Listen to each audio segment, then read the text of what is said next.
So very good evening, dear students. Today once again we are going to discuss important topic. Morning session we have discussed about the foreign exchange. Okay, what is foreign exchange? And you are seeing that we have explored it and said it very clearly that the currencies other than the domestic currencies are considered as a foreign exchange. So here you are not seeing the rupees in this picture. You are not seeing the rupees, but you are seeing all other currencies, means other than domestic currency, that is rupees. So foreign exchange means what? Currencies other than domestic currency. So this is very much clear to our students. Now foreign exchange rate मतलब जिस rate पर हम अपने देशी currency को दूसरे देशी currency के साथ एक्सचेंज करते हैं, बदलाव करते हैं, उसी रेट को हम फॉरेन एक्सचेंज रेट कहते हैं. ओके. और यहाँ पर देखो हमारा फॉरेन एक्सचेंज अगर मान लो $1 इजकल टू 60 रुपीज़, तो ₹1 इजकल टू 1/60. ये हमको यहाँ देखने को मिलता है.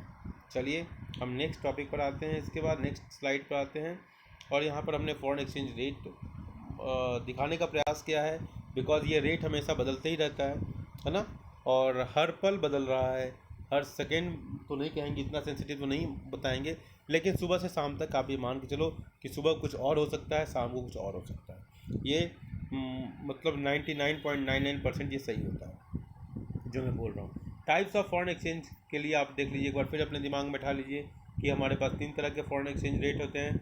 एक होता है फिक्स एक्सचेंज रेट, दूसरा है फ्लेक्सिबल एक्सचेंज रेट सिस्टम, और तीसरा है manage floating exchange rate system. ये सब हम डिस्कस कर चुके हैं बेटा, लेकिन इसके बाद भी हम फिर इसको एक बार डिस्कस इसलिए कर रहे हैं ताकि आपको फ्लैशबैक में आकर. Fix exchange rate system. अब फिक्स एक्सचेंज रेट सिस्टम क्या होता है? जिसमें रेट ऑफ एक्सचेंज जो दूसरे कंट्री के साथ जो एक्सचेंज करना है उसका रेट जो है फिक्स कर दिया गया है कि किस रेट पर, किस दर पर एक देश की करेंसी दूसरे देश के साथ एक्सचेंज की जाएगी. It is a system in which the exchange rate is fixed by the government in terms of gold और फॉरेन करेंसी. गोल्ड के टर्म में हमने बताया था कि मैंने एक एग्जांपल दिया था कि ₹1 में आप 5 ग्राम गोल्ड परचेज करते हो और $1 में आप 10 ग्राम गोल्ड परचेज करते हो. तो इस पैरिटी के आधार पर हमने ये निकाल लिया कि $1 इजकल टू $1 बराबर ₹2 हो गया. तो इस तरीके से हम गोल्ड के आधार पर हम अपने करेंसीज़ को हम रेट कर लेते हैं. करेंसीज़ को हम, क्योंकि एक ऐसी मुद्रा में कन्वर्ट करना ज़रूरी है जिस मुद्रा की अपनी कुछ वैल्यू हो. डॉलर की वैल्यू इसलिए है क्योंकि डॉलर के साथ उसके गोल्ड का मीन्स रिलेशन है, गोल्ड की परचेजिंग पावर है, डॉलर की अपनी एक्सेप्टेंस है. डॉलर के एवज में विश्व बैंक में जो पैसा जमा किया जाता है वो ज़्यादा सपोर्टिव एविडेंस है, ज़्यादा गोल्ड अमेरिका ने जमा किया हुआ है, इसलिए अमेरिका के डॉलर की वैल्यू भी ज़्यादा है. शुरू में अब इसका इतिहास जब पढ़ोगे, हम लोग को पढ़ना नहीं है, ब्रिटेन वुड्स एग्रीमेंट और गोल्ड पैरिटी की जब थ्योरी थी तो उसमें आप देखोगे बास्केट ऑफ करेंसी का एक सिद्धांत है, लेकिन उसकी हम फिलहाल चर्चा नहीं करेंगे. बस आपको बहुत छोटा पढ़ना है, उस पर अपना ध्यान रखेंगे कि कैसे एक्सचेंज रेट का डिटर्मिनेशन होता है, उसकी हमने अभी चर्चा कर ली. ठीक है. It enables stability in the foreign exchange rate foreign trade में. अगर मान लो ये फिक्स्ड एक्सचेंज रेट सिस्टम का फ़ायदा क्या होता है कि ये हमको फॉरेन ट्रेड में आसानी देता है, क्योंकि जब चीज़ें फिक्स होती हैं तो वो हमारे जो ट्रेडर्स होते हैं, जो व्यापारी होते हैं, उनके लिए आसान होता है. अगर आप सिंपल मॉडल के रूप में विचार करें, जब हम किसी दुकान पे जाते हैं तो चीज़ें जब फिक्स होती हैं तो उसको हम ट्रस्ट वर्दी होता है, उस पर व्यापार करना आसान होता है, चीज़ों को परचेज करना, ख़रीदना आसान हो जाता है. इसलिए फिक्स एक्सचेंज रेट सिस्टम का एक यूनिवर्सल एक बेनिफिट है कि इसमें ट्रस्ट वर्दीनेस बढ़ जाता है, इसमें कंज्यूमर का और ट्रेडर्स का विश्वास बढ़ जाता है. It encourages foreign trade. यह हमारे विदेशी व्यापार को बढ़ाने वाला होता है क्योंकि ये फिक्स्ड है, इसमें लोगों का विश्वास बन जाता है आसानी से. If the value of currency is fixed in terms of another currency, it is called pegging. ठीक है. ये एक इम्पॉर्टेंट वर्ड है, पेगिंग. जब हम किसको कहते हैं? जब एक देश की करेंसी को दूसरे देश की करेंसी के साथ हम जब लिंक स्थापित करते हैं, जब हम जोड़ते हैं, जब संबंध स्थापित करते हैं. ठीक है. Next, if the value of a currency is fixed in terms of gold, it is called parity value of currency. ठीक है. तो पैरिटी वैल्यू क्या, व्हाट इज पैरिटी वैल्यू? ठीक है. तो आप इसको समझ लें. अब हम आते हैं फ्लेक्सिबल एक्सचेंज रेट सिस्टम के ऊपर. हमने शुरू में बताया था कि हम 3 तरह के एक्सचेंज रेट सिस्टम की बात कर रहे हैं। पहला हमारा फिक्स्ड एक्सचेंज रेट सिस्टम है, फ्लेक्सिबल एक्सचेंज रेट सिस्टम है और manage floating exchange rate system. आप ये तीनों तरह के सिस्टम को आप लोग, इसका डेफिनेशन, उसके होने वाले फ़ायदे को आप लोग अच्छी तरह याद कर लें, ठीक है। तो फ्लेक्सिबल एक्सचेंज रेट सिस्टम जैसा हमने दिखाया था कि डिमांड और सप्लाई के आधार पर, ठीक है, इसको हम यहाँ पर दिखा भी दें। जैम बोर्ड फिर दोबारा ओपन है ताकि आपको बिल्कुल रेडी रेफरेंस रहे, ठीक है। तो हमारे यहाँ पर देखिए आपका जो एक्सचेंज रेट सिस्टम है वो कैसे डिटरमाइन होता है, इसकी जो तुलना है आप कर सकते हैं किससे, किसके साथ आप कर सकते हैं।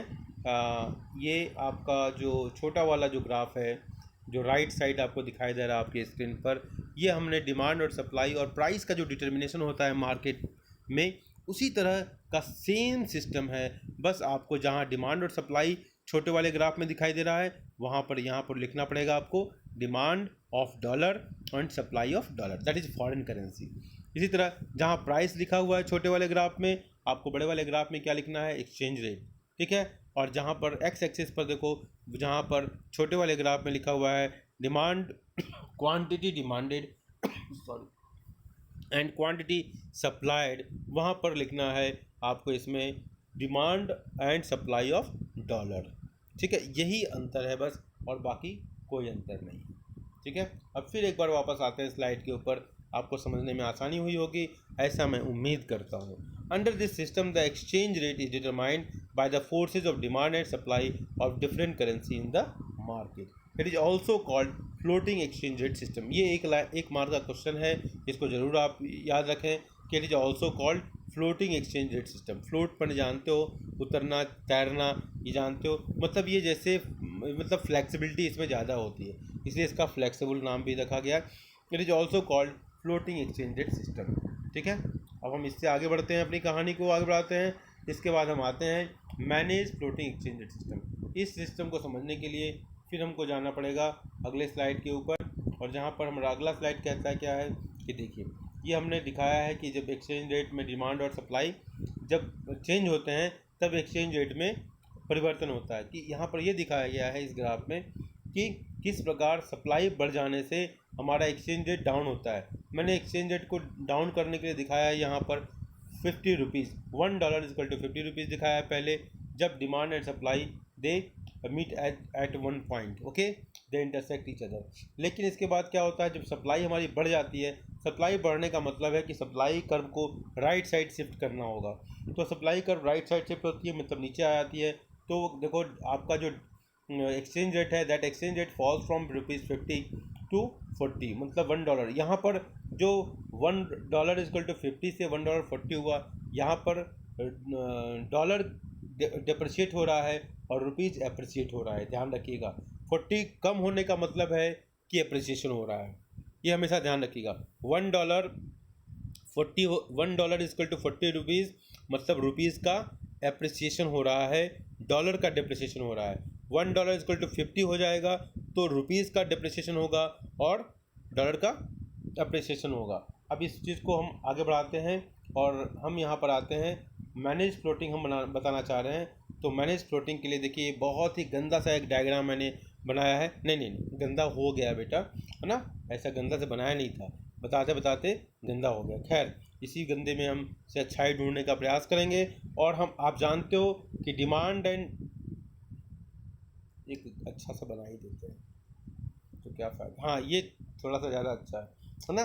तो देखो यहाँ पर 2 सीलिंग हमको दिखाई दिया है। देखो ये हमने ये देखो ये डिमांड है, कलर चेंज करते हैं ताकि और आसानी हो आपको, है ना। इसके में कलर नहीं चेंज होगा, अच्छा ठीक है। तो ये डिमांड है जो मैं बार बार इसमें कर रहा हूँ, डिमांड ऑफ डॉलर। ये है सप्लाई ऑफ डॉलर, देखो मैं बार बार कर रहा हूँ, दिखाई दे रहा है, समझ में आ रहा है ना बेटा, बोलिए बच्चों, समझ में आ रहा है बेटा। हाँ, तो ये देखो demand of dollar and supply of dollar, ये तो हमारा एक्सचेंज रेट हो गया, ये जो फिक्स हो गया यहाँ पर मैं दिखा रहा हूँ, ये फिक्स हो गया। अब देखो हमारा जो manage floating exchange rate system है, तो उसमें हमने आरबीआई जो है, हमारा सेंट्रल बैंक जो है, वो एक सीलिंग निर्धारित करता है, मतलब अपर और लोअर लिमिट निर्धारित करता है। जैसे हमने यहाँ लोअर लिमिट और अपर लिमिट देखो, अगर हम दिखाना चाहें तो देखो हम दिखाते हैं। जैसे ये हमारा, ये देखो, ये हमने ब्लैक कलर से जो ड्रॉ कर रहा हूँ मैं दोनों तरफ, ये आरबीआई ने अपने बैलेंस ऑफ पेमेंट की स्थिति को देखते हुए ये इसको एक सीलिंग निर्धारित कर लिया।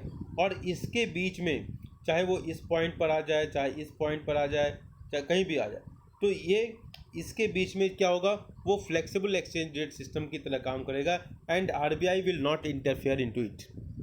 लेकिन अगर मान लो इससे ऊपर हो जाए, जो दो सीलिंग हमने निर्धारित किया है, इससे अगर ऊपर चला जाए या इससे नीचे चला है, तो RBI will interfere in and what it will do, either it will sell and either it will purchase the foreign currency.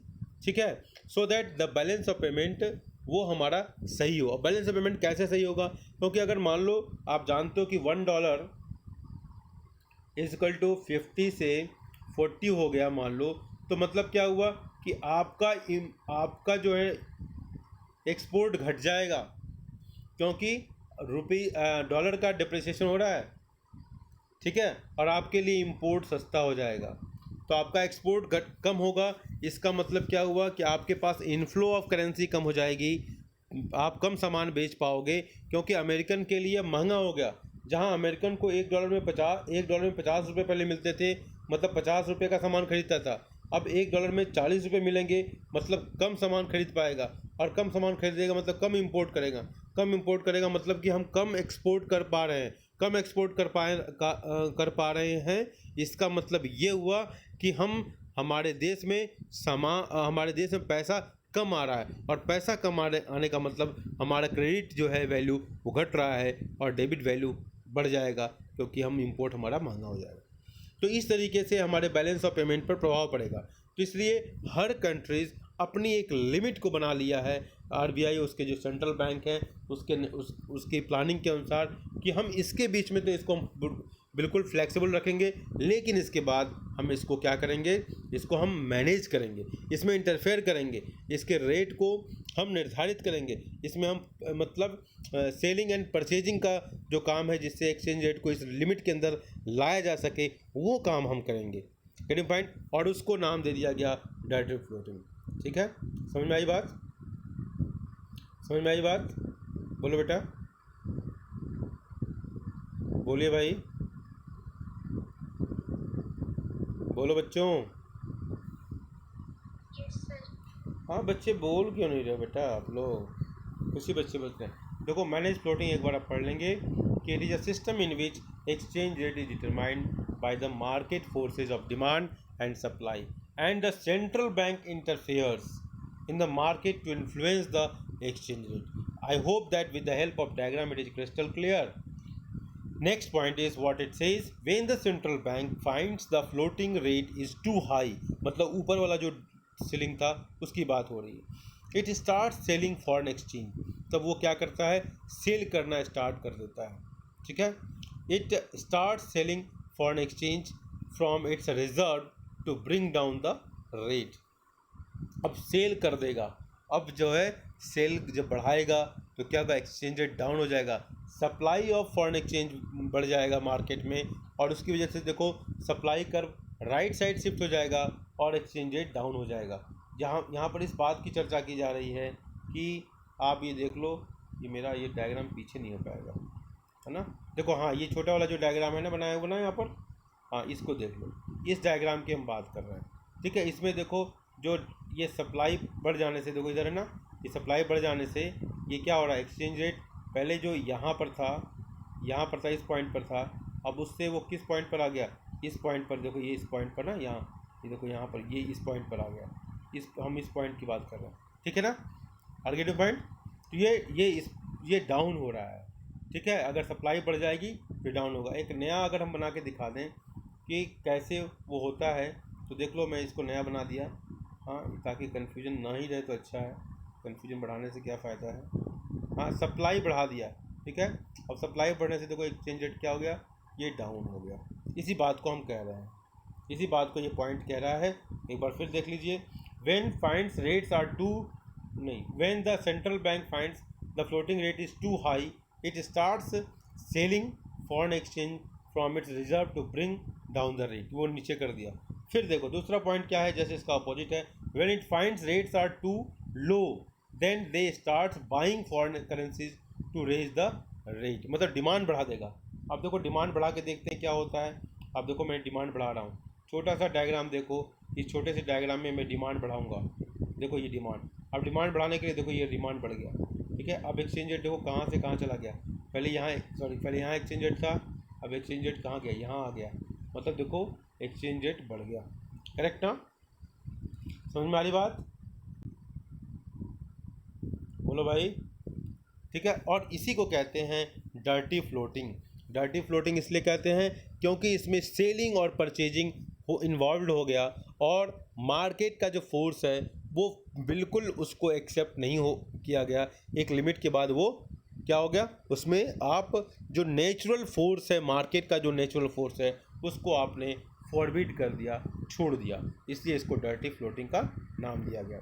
चलिए, ये हमने देखा था कि sources of demand of foreign exchange, क्या सोर्स है हमारे, इंपोर्ट है सोर्स, मैंने इसको एक्सप्लेन कर दिया, मैं इसको रिपीट नहीं करूँगा, गाड़ी आगे नहीं बढ़ पाएगी मेरी।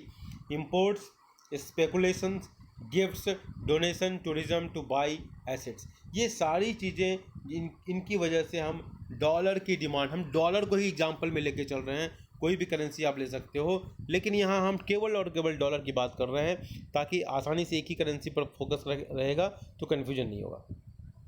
तो हम डॉलर की डिमांड हम कर रहे हैं, तो हम इंपोर्ट, डॉलर की डिमांड नहीं होती है बच्चों, ध्यान से समझना, डॉलर की डिमांड नहीं है, बल्कि डॉलर की डिमांड डॉलर से परचेज करने वाले कमोडिटीज़ की डिमांड है। तो डॉलर की डिमांड डिराइव डिमांड मानी जाएगी, हम कमोडिटीज़ की डिमांड एक्चुअली कर रहे हैं, लेकिन हम कमोडिटीज़ बिना डॉलर के नहीं परचेज कर सकते, इसलिए हम डॉलर की डिमांड कर रहे हैं। तो क्या होगा, इंपोर्ट जब हम करेंगे तो इंपोर्ट हम कैसे करेंगे, हमको डॉलर चाहिए, अमेरिका से हमको परचेज़ करना है, तो ठीक है, इंपोर्ट के लिए हमारा हो गया। स्पेकुलेशन, दूसरे के मार्केट में पैसा लगाना है, तब भी हमको उस देश की करेंसी चाहिए, तब वहाँ के मार्केट में पैसा लगा सकते हैं, शेयर मार्केट में या पेपर करेंसी में, जहाँ भी लगाना है। गिफ्ट्स एंड डोनेशंस, हमको दूसरे देश में सामान भेजना है, तो इसलिए उसके लिए भी हमको उस देश की करेंसी चाहिए, तभी आपको सामान वहाँ परचेज करोगे और वहाँ गिफ्ट भेज पाओगे। टूरिज़्म, ठीक है, टूरिज़्म के लिए भी हमको चाहिए कि हम वहाँ जाना चाहते हो, पीसा की झुकी हुई मीनार है ना, leaning tower of Pisa, if you want to hanging garden of Babylon, वो जाना चाहते हो, आप जाना चाहते हो, और कहीं भी जाना चाहते हो, जहाँ भी जाना चाहते हो, ठीक है, वो आपकी इच्छा है, मैं आपको फ्रीडम देता हूँ, कहीं चले जाओ, मैं आपको रोकूंगा नहीं। कोविड है इसलिए थोड़ा सुझाव देता हूँ कि कहीं मत जाना, लेकिन आपको पढ़ना तो ही है ना, तो टूरिज़्म, लेकिन मैं चाहता हूँ कि टूरिज़्म की इंडस्ट्री बढ़ जाए, जल्दी से बढ़ जाए, ठीक है बेटा कार्तिक। टू बाई एसेट्स, जब आप एसेट्स बाई करना है तब भी आप उस देश में, किसी दूसरे देश में आपको परचेज़ करना है, कोई प्रॉपर्टी, कोई इंडस्ट्री लगाना है, तब भी आपको डॉलर की ज़रूरत पड़ेगी, मतलब फॉरेन एक्सचेंज की ज़रूरत पड़ेगी, तो इसलिए उसकी डिमांड की जाती है। अब सप्लाई है जस्ट रिवर्स है, वहाँ इंपोर्ट था, यहाँ एक्सपोर्ट है, स्पेकुलेशन यहाँ भी है, वहाँ भी था, गिफ्ट एंड डोनेशन वहाँ भी था, यहाँ भी, सब सारे फैक्टर वही हैं, ठीक है। और एक इनकम फ्रॉम इन्वेस्टमेंट अब्रॉड, तो आप जो भी इनकम अब्रॉड होता है, जो भी इनकम आप करते हैं, तो उससे भी हमको सप्लाई होती है। जैसे TCS कंपनी अमेरिका में है, वहाँ से उसने इनकम भारत में भेजा, ठीक है, लोगों ने रेमिटेंसेज भेजे, लोगों ने गिफ्ट भेजे अपने रिलेटिव्स को, ये सारे फैक्टर्स, टूरिज़्म के लिए बाहर से लोग आए, ठीक है, एक्सपोर्ट यहाँ से अमेरिकन ने यहाँ से परचेज़ किया, मतलब अमेरिकन इंपोर्ट करेगा तो हमारे लिए वो एक्सपोर्ट माना जाएगा ना बेटा, तो एक्सपोर्ट हमारा, इसके लिए जब एक्सपोर्ट हम करेंगे तो वहाँ से बाहर से पैसा आएगा, तो इस तरीके से डॉलर की सप्लाई हमको होती है। डिप्रिसिएशन और एप्रिसिएशन के लिए एक डायग्राम है जिसमें आपको डिप्रिसिएशन में वैल्यू किसकी डाउन होगी, इस पर हम थोड़ी चर्चा कर लेंगे। डिप्रिसिएशन ऑफ करेंसी, ठीक है, इस पर मैंने एक बहुत ही छोटा सा वीडियो बना चुका हूँ, इसलिए मैं उस पर चर्चा नहीं करूँगा आप, ठीक है। एप्रिसिएशन उस वीडियो को देख लेंगे आप, क्योंकि समय महत्वपूर्ण है हमारे लिए। Appreciation of currencies, just like a depreciation, appreciation होता है, इसमें क्या होता है, rise in the value of domestic currency, domestic currency की वैल्यू बढ़ जाती है, ठीक है। जैसे $1, एग्जाम्पल से हमेशा देखो, आपको समझ में आएगा, $1 इक्वल टू 50 रुपीज़, ध्यान सुनना बेटा, $1 इक्वल टू 50 रुपीज़। अब $1 इक्वल टू 60 रुपीज़ हो गया। इसमें रुपये की वैल्यू घट रही है, और जब एक की घटेगी तो दूसरे की बढ़ेगी। इसको समझने के लिए सी शॉ का गेम याद करो। जब आप छोटे बच्चे थे, पार्क में जाते थे, तो मम्मी एक तरफ आपको बैठा देती थी, हाँ, पापा आपको एक तरफ बैठा देते थे, और खुद दूसरी तरफ कोई भाई या कोई और बैठ जाता था और आपको पकड़ के ऊपर नीचे का गेम खिलाते थे। That is seesaw game.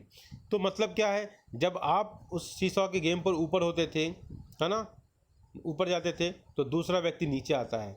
जब आप नीचे आते थे तो दूसरा व्यक्ति जो दूसरे एंड पर बैठा हुआ है वो ऊपर आता है। मतलब यहाँ पर सिंपल सा है कि अगर दो करेंसीज हैं, एक डॉलर है, एक रुपीज़ है, $1 इक्वल टू 50 हुआ, मतलब रुपये की वैल्यू घट गई। अगर $1.40 से 150 हो गया तो रुपये की वैल्यू घट गई।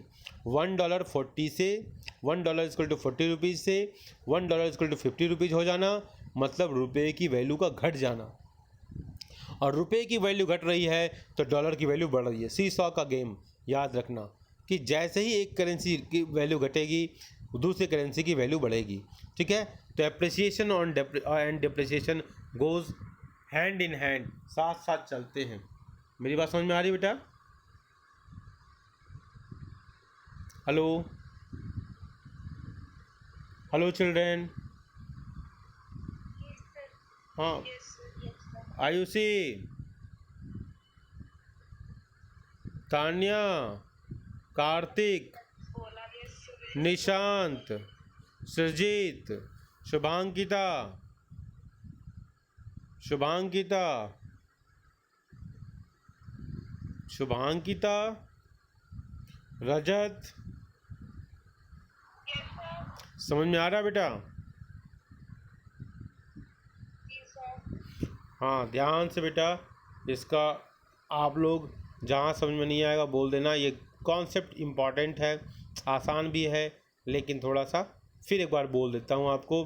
$1 इक्वल टू 40 रुपीज़ से $1 इक्वल टू 50 रुपीज़ होना, मतलब इसको आसान तरीके से समझने के लिए एक अमेरिकन $1 खर्च करता है और उसको 40 रुपये मिल जाते हैं। दोबारा वही अमेरिकन दूसरी बार आता है तो $1 में उसको 50 रुपये मिलते हैं। मतलब पहली बार में उसको कम सामान मिलता था और दूसरी बार में ज़्यादा सामान मिलता है। जब ज़्यादा सामान मिलता है अमेरिकन खुश हो जाता है, मतलब उसकी करेंसी का वैल्यू एप्रिसिएट हो रहा है। ठीक है, एक भारतीय 40 रुपये देता है और $1 उसको मिलता है। ठीक है, फिर वही भारतीय 50 रुपये देता है और $1 मिलता है। भारतीय बड़ा दुखी होता है क्योंकि पहले 40 रुपये देता था और $1 मिल जाता था, अब 50 रुपये दे रहा है और $1 मिल रहा है और ज़्यादा खर्च कर रहा है और उतना ही सामान मिल रहा है। भारतीय दुखी हो जाता है। इसका मतलब, दुखी होने का मतलब है डिप्रिशिएट होना। समझ में आई बात? ठीक है, तुरंत रिस्पॉन्ड करो। ठीक है, if our currency appreciates our goods will become costly in other countries. ठीक है, अगर हमारी करेंसी अप्रिसिएट होगी मतलब क्या हुआ, $1.50 से रुपीज़ से $1 इक्वल टू 40 रुपीज़ हो गया, मतलब हमारी वैल्यू बढ़ गई। हमको कम ही पैसा देना पड़ रहा है ना, हमको कम पैसा दे रहे हैं तो $1 मिल जा रहा है, मतलब हमारी करेंसी की वैल्यू बढ़ गई। और हमारी करेंसी की वैल्यू बढ़ जाएगी मतलब अमेरिकन को अब हमारे देश का सामान महंगा लगने लगेगा। क्यों? क्योंकि पहले $1 में 50 रुपये का सामान मिलता था, अब $1 में 40 रुपये का ही सामान मिलेगा उसको बेचारे को। तो क्या करेगा, भारत से इंपोर्ट कम कर देगा क्योंकि भारत का सामान महंगा हो गया।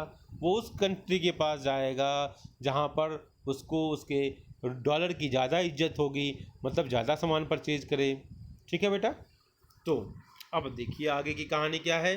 Foreign goods will become cheap in India, this will encourage imports. हमारा इम्पोर्ट हमारे लिए सस्ता हो जाएगा। ठीक है, क्योंकि हम मात्र 40 रुपये दे रहे हैं और हमको $1 मिल गया। पहले 50 रुपये दे रहे थे और $1 का हम एक राफेल परचेज कर रहे हैं। राफेल तो अमेरिका से नहीं आता है, फ्रांस से आता है, खैर वो इशू नहीं है। ठीक है, अपाचे। ठीक है, तो हम हमारे डॉलर की हमारे रुपए की वैल्यू बढ़ गई है, इसलिए हमारा इंपोर्ट सस्ता हो गया और हम ज़्यादा से ज़्यादा इंपोर्ट कर सकते हैं। ठीक है, this will have negative effect on the balance of payment. और इसका प्रभाव क्या होगा, जब कभी आपका एक्सपोर्ट घटेगा, इंपोर्ट बढ़ेगा, तो आपका बैलेंस ऑफ पेमेंट नकारात्मक होगा, बैलेंस ऑफ पेमेंट की स्थिति खराब होगी। Devaluation and revaluation of currency. अब देखो डीवैल्यूएशन और रीवैल्यूएशन, ये जो समझ लो कि डेप्रिसिएशन और एप्रिसिएशन, ये जो दोनों टर्म हैं वो फ्लेक्सिबल एक्सचेंज रेट सिस्टम में यूज किए जाते हैं। समझ में आई बात, दिमाग में फिक्स कर लो। डीवैल्यूएशन रीवैल्यूएशन ये फिक्स्ड एक्सचेंज रेट सिस्टम में प्रयोग किया जाएगा। चलते हैं कहानी की तरफ आगे बढ़ते हैं। बड़ी प्यारी सी कहानी है डीवैल्यूएशन और ऑफ करेंसी की, समझे। तो द गवर्नमेंट डिलिबरेटली, जानबूझकर, जैसा कि 1966 में और 1991 में आपने देखा कि हमने अपने रुपीज़ का डीवैल्यूएशन किया था। और क्यों किया था बच्चों, आपने देखा था कि हमारे बैलेंस ऑफ पेमेंट की स्थिति खराब थी और उस बैलेंस ऑफ पेमेंट को ठीक करने के लिए स्टेबलाइजेशन मेजर के रूप में हमने क्या किया कि अपने रुपीज़ की वैल्यू घटाई ताकि हमारा एक्सपोर्ट बढ़े, ताकि हमको फॉरेन एक्सचेंज मिले और हमारा बैलेंस ऑफ पेमेंट अच्छा हो जाए। तो डीवैल्यूएशन ये जानबूझकर गवर्नमेंट करती है, ये जानबूझकर गवर्नमेंट करती है, reduce the value of domestic currency in terms of foreign currency. ठीक है, ये जानबूझकर करती है। पहली बात, ये जानबूझकर किया हुआ काम, मतलब हम जानबूझकर इकोनॉमिक्स में कम मार्क्स लाएंगे, हाँ, क्योंकि हम पढ़ेंगे नहीं, सोचेंगे कि हमसे हो जाएगा। ठीक है, राइटिंग प्रैक्टिस नहीं करेंगे, वर्क सबमिशन नहीं करेंगे, ठीक है, और अपने आप को धोखा देंगे।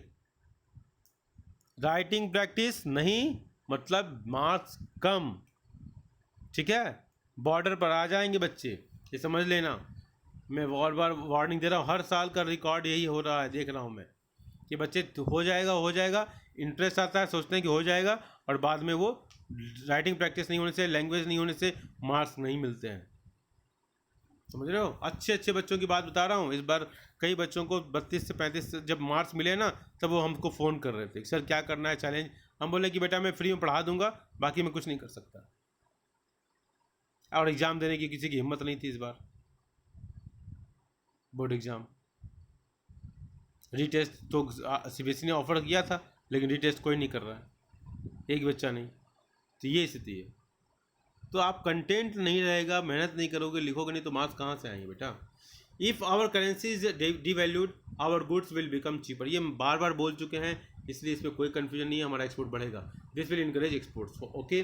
Foreign goods will become costly in India, निश्चित रूप से फॉरेन गुड्स जो है हमारे लिए वो कॉस्टली हो जाएगा। दिस विल डिस्करेज इम्पोर्ट्स, और हमारा इम्पोर्ट घटेगा, ओके। चलिए, this will have positive effect on the balance of payment, और बैलेंस ऑफ पेमेंट के ऊपर पॉजिटिव इम्पैक्ट होगा, क्योंकि हमारा एक्सपोर्ट बढ़ रहा है, इंपोर्ट घट रहा है, हमारे पास इनफ्लो ज़्यादा हो रहा है, आउटफ्लो कम हो रहा है, इसलिए ऐसा होगा। अब just like depreciation and appreciation, devaluation and revaluation,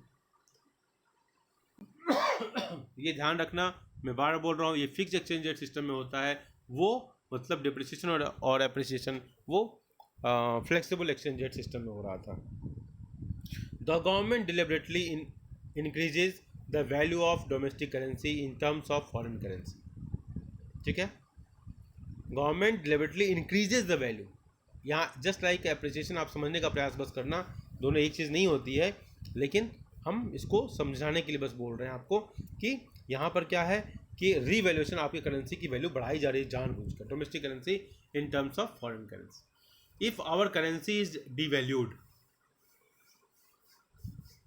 अगर हमारी करेंसीज को डीवैल्यू किया गया, our goods will become costly.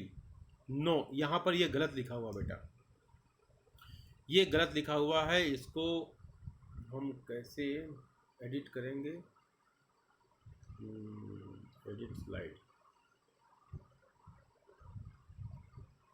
ठीक है। यहाँ पर कैसे छोटा है, इसमें नहीं कर पा रहे हैं बेटा, कोई बात नहीं, आने दो, यहाँ पर कर पाएंगे।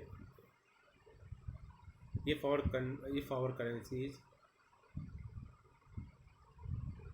यहीं पर हो पाएगा, स्लाइड में हो पाएगा, नहीं हो पाएगा, सॉरी।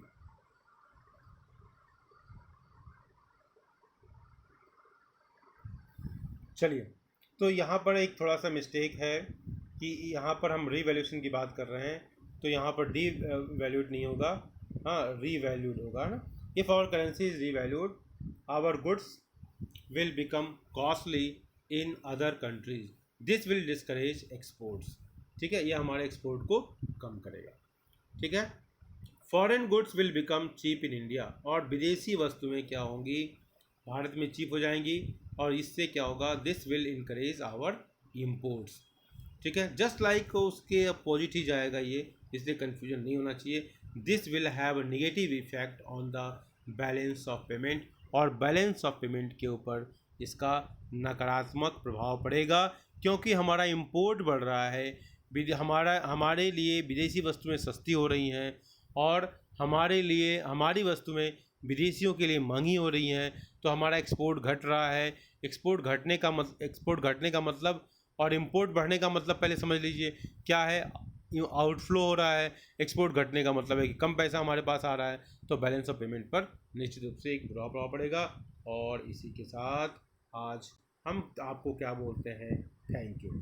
अगर आपको इस पॉइंट में कहीं दिक्कत हो तो हम उसको उस स्लाइड को मैं दोबारा बताने का प्रयास करूँगा।